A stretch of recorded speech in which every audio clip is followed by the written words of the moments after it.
Hey guys, this is MadPanda Games here, and today we're going to be tackling Photopsia, the girl that saw stars. Let's get started, guys.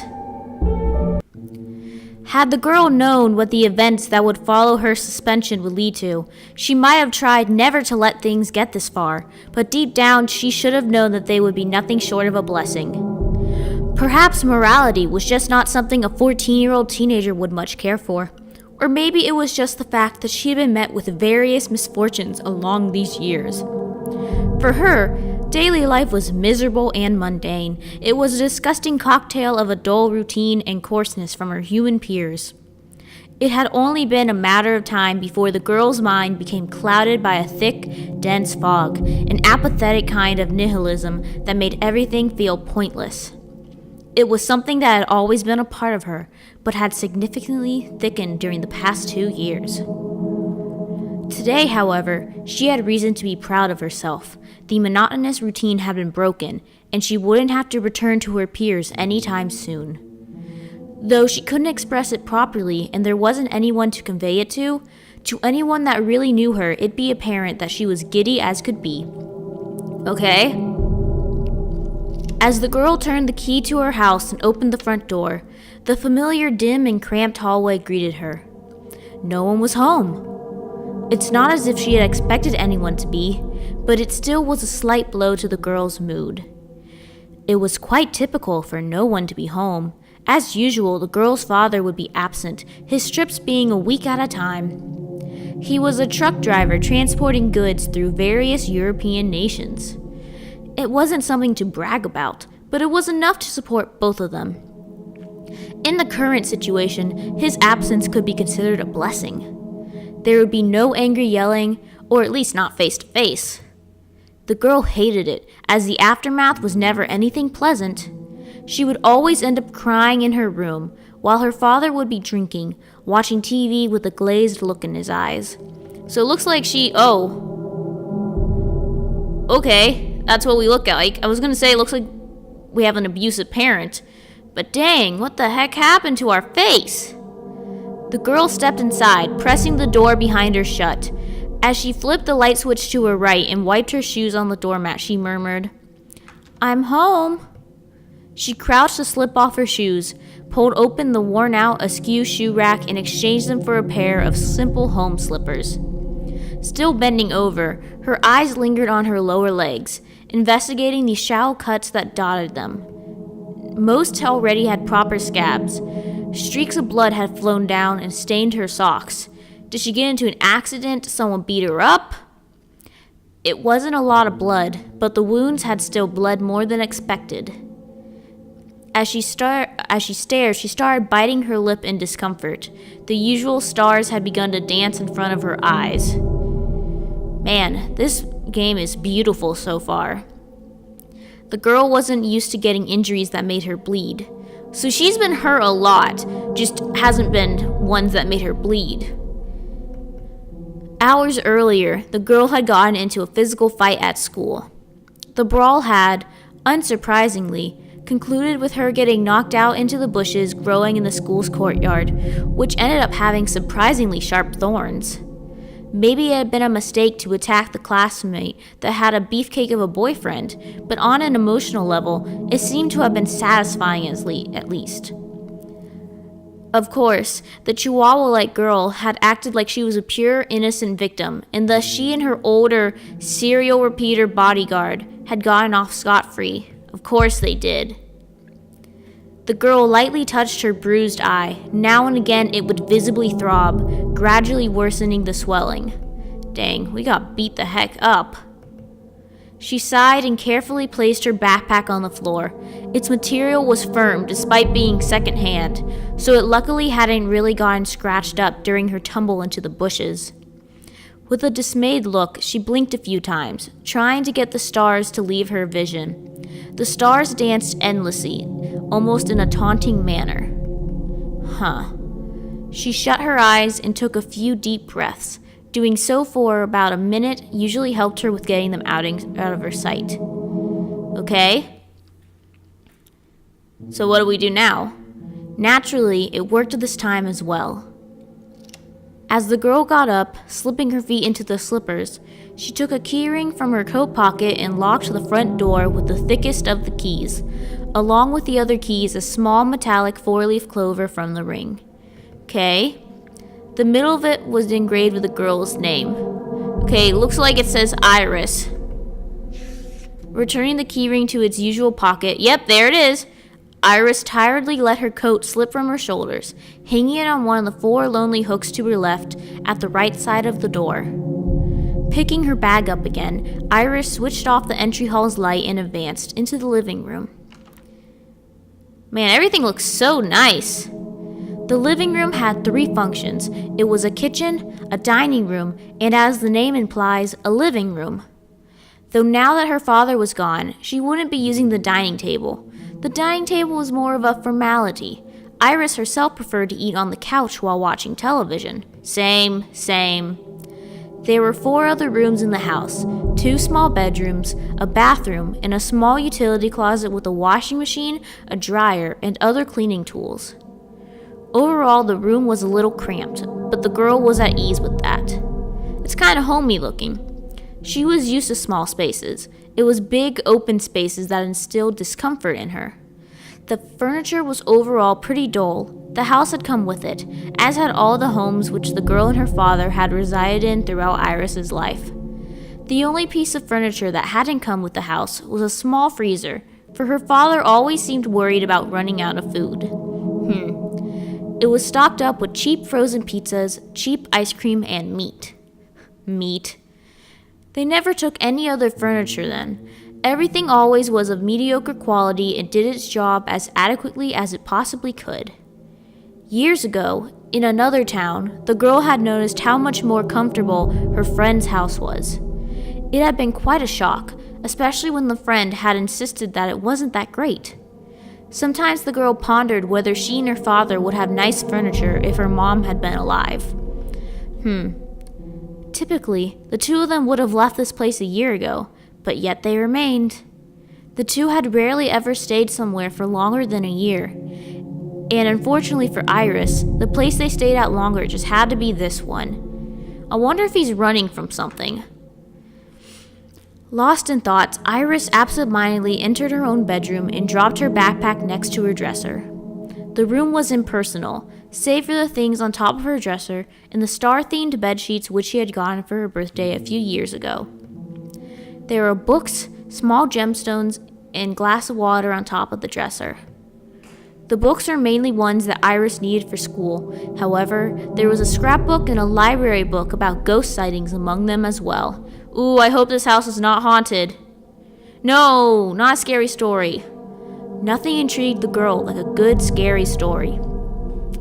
Iris tried to be skeptical about the described sightings, but after seeing some of the photos and reading some passages from the book, she couldn't help but feel somewhat paranoid whenever she remembered them. Oh gosh, this is gonna come back to haunt us. She really wanted to keep it, but the book would need to be returned next week. You can always steal it. Steal it, library book. Generally, the girl liked pretty and unusual things, and thus, over time, she had collected gems, namely a tiger's eye, a blue sunstone, and an amethyst. Cool. But those were her primary focus around the time she first discovered gemstones. Afterwards, she had taken a liking to iridescent gems such as labradorite, opal, and fluorite. Even if spending money on them meant she couldn't buy other things, Iris would rather spend her money on the colorful stones than on new secondhand clothing, even if it got her into trouble with her peers. On top of that, at this point in time, the hatred between her and her classmates was unfixable. Dang. Even if she somehow would begin wearing the newest of the new, it's not as if it would magically fix her social life. Yeah, once you're down in the dumps, it's very hard to crawl back up the social ladder at high school, or any school, really.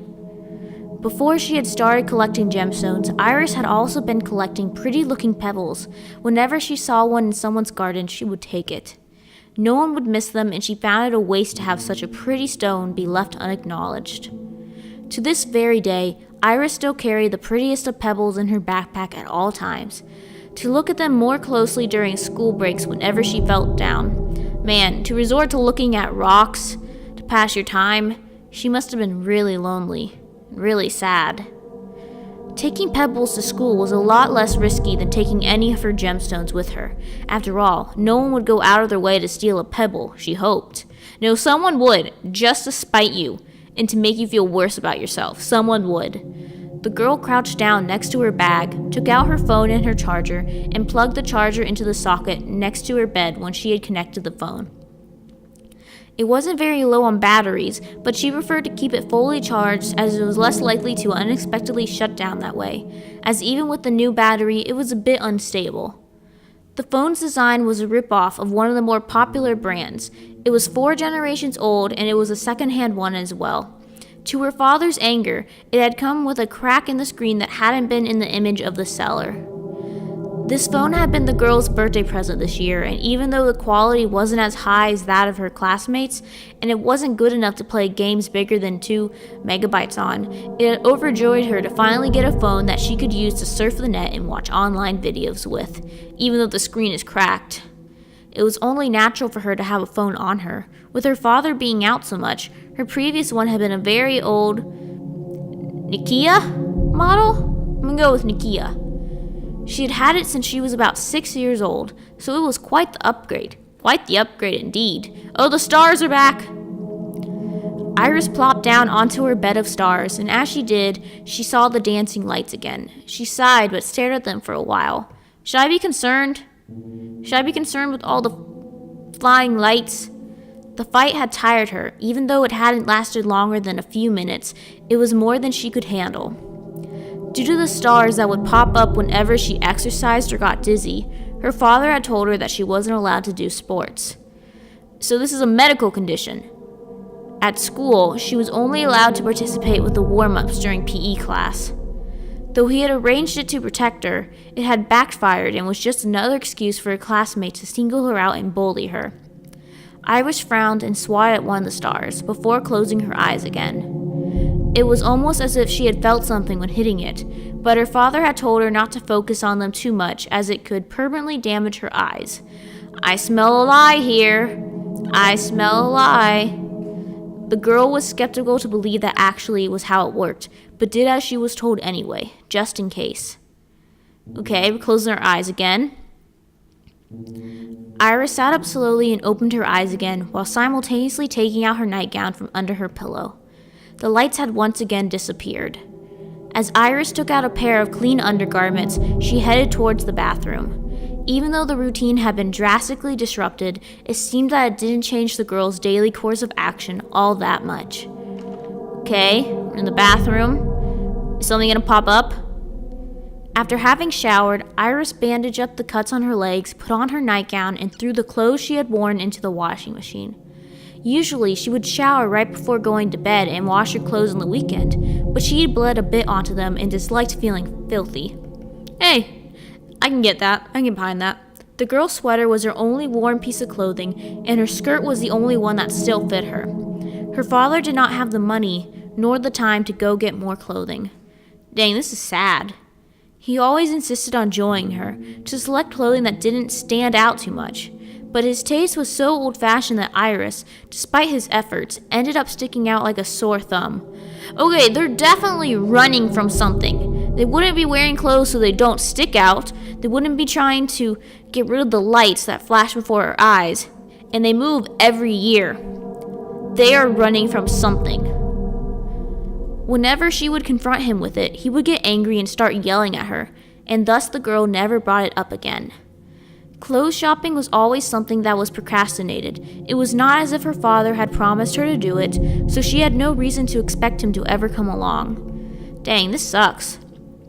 As the washing machine filled up with water, the girl left the utility closet. She hadn't eaten anything since lunchtime, evidenced by her stomach's occasional audible rumbles. The kitchen didn't quite have a proper counter. It had been replaced with a small freezer. Thus, the girl and her father would just use the dinner table to prepare food. Tonight's dinner will most likely be pasta, rucola, cabbage, and steak. Oh, at least she eats well. The girl's cooking skills were above average for her age, as to be expected for someone who was home alone so often. Her pepper to salt ratio seemed to be close to perfection, and she had a great fondness for garlic. Every steak she prepared, she made with garlic. What, is she like a vampire hunter? Trying to ward off some vampires? She even smeared garlic butter on top of it. Not only that, any sandwich that wasn't sweet would have the same buttery spread. She'd also smear it on her steaming hot pizzas, right as they were fresh out of the oven. So if they can't afford clothes or a nice house, how are they affording all of this food?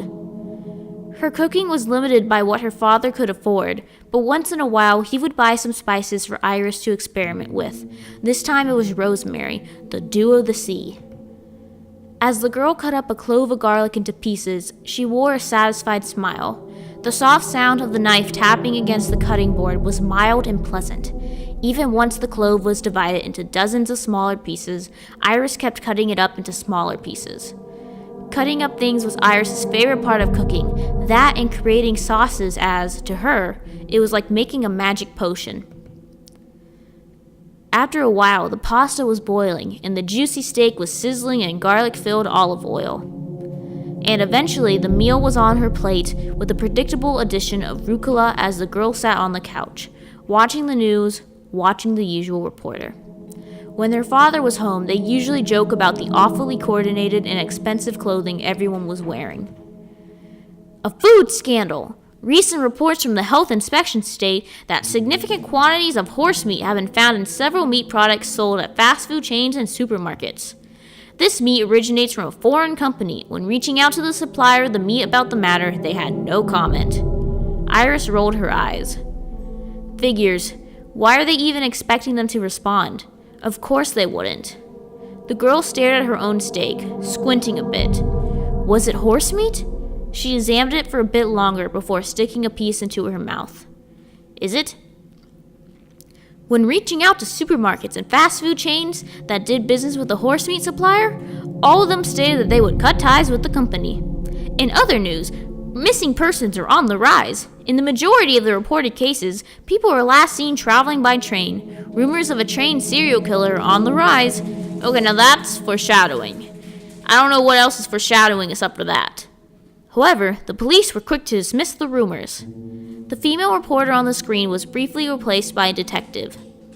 We don't want to rush to any conclusions. There's not enough evidence to conclude there even is a serial killer involved. The common denominator of these people is that they're loners with a history of depression. There is no proof that any of them have been abducted or even followed around, for that matter. Our officers are working hard to locate the potential victims, but so far we don't have solid leads. In other words, please do not lose hope if one of your loved ones is missing. Now on to the weather, after our break. Iris groaned. The commercials were always 7 to 8 minutes on this channel. They would often repeat the same garbage commercials over and over again.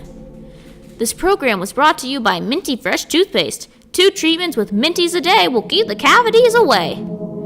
Are you tired of having bowel troubles? Fund our research on synthetic organs. Fund now and receive special privileges once our research is finalized. Iris zapped away. Her father didn't really care about watching commercials, but she didn't want to waste her time with them. Eventually, she found a channel with a cooking competition that looked interesting. She probably would not really get the means to make the same recipes herself, but that didn't diminish the joy of watching them. The contestants had to make apple pies of their preference. 2 people would be cooked out at the end of the episode. Reminds me of MasterChef. The girl eagerly stared at the creation of apple pies, from her national typical crumble apple pies to lattice pies to apple galettes. It all looked mouth-watering. As the girl passively finished her food, she left the TV on in the background. Iris hastily collected everything dirty and put it in the sink. She spread out a dishcloth on the freezer and began washing the dishes. Of course, she wanted to see what was going on in the cooking program, but she wanted to go to bed even more. Sleep was already in her eyes. She had trouble keeping them open, naturally due to the bruise as well. The TV was hard to hear with the background noise of the sink and of the dishes as the girl cleaned them in the bubbly water. Once she finished cleaning the knives, she washed a bit more absent-mindedly, her eyes closing for a few seconds as her hands kept working. I think she's about to cut herself. Gradually, she spaced out more and more, making the process a lot slower. Once she was done, the cooking show was already finished and the commercials had started playing. Oh, the stars are back! The stars are back! Iris sighed and carefully dried off the knives, returned them to her respective locations, and then spaced out again as she repeatedly rubbed dry spots of the other dishes with her towel. Once again, she saw stars, but she was too drowsy to care. Even the washing machine's cycles were finished once she was done in the kitchen. She made haste to the laundry room. Without bothering to turn on the lights in the room, she robotically set up the appropriate settings for her clothes, took them out of the washing machine, shut it down, threw the clothes into the dryer, and started it up. On a typical day, Iris would always drink a cup of tea before bed, but today she wouldn't even get to drink her tea before falling asleep. So Iris just turned off the television in the living room lights as she left for her own room. Why do I feel as if something bad's about to happen? She tiredly walked over to her bed and plopped into it. Once the girl had properly gotten herself under the blankets, she immediately drifted off. Oh gosh, something bad's gonna happen. Something bad's gonna happen. The pleasant scent of bergamot was the very first thing I noticed upon waking up. Ooh, what the hell? Cool, this is beautiful. I hope it's a dream or else we just got kidnapped.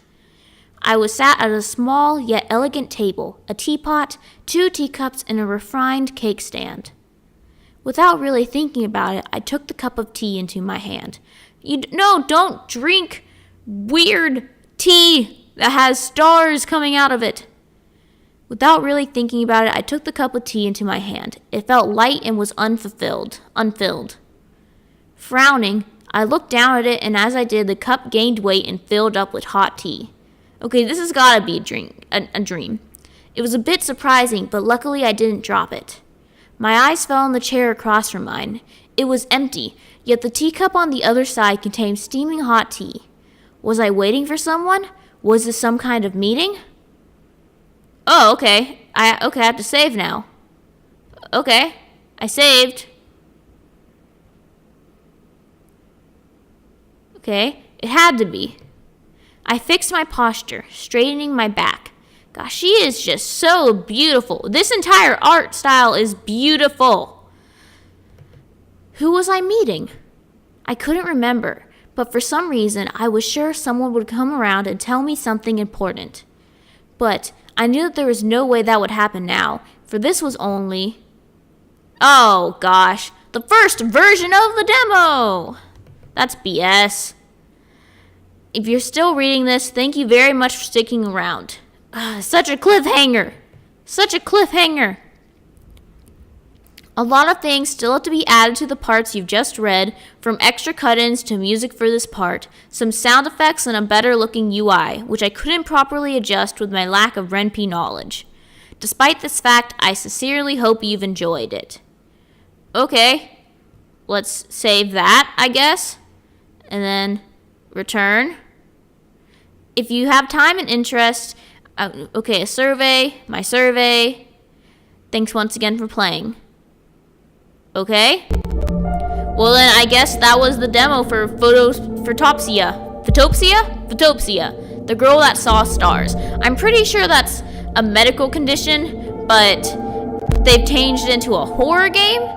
And unfortunately, we didn't really see a lot of horror, a lot of foreshadowing, but I'm sure when the actual game comes out, I'm going to be very frightened very easily because I do not do horror games well at all. So this is MadPanda signing out. If you like my content and you want to see more content like this, don't forget to leave a like, comment, and subscribe. And don't forget to hit that bell for notifications. See you later, guys. MadPanda out.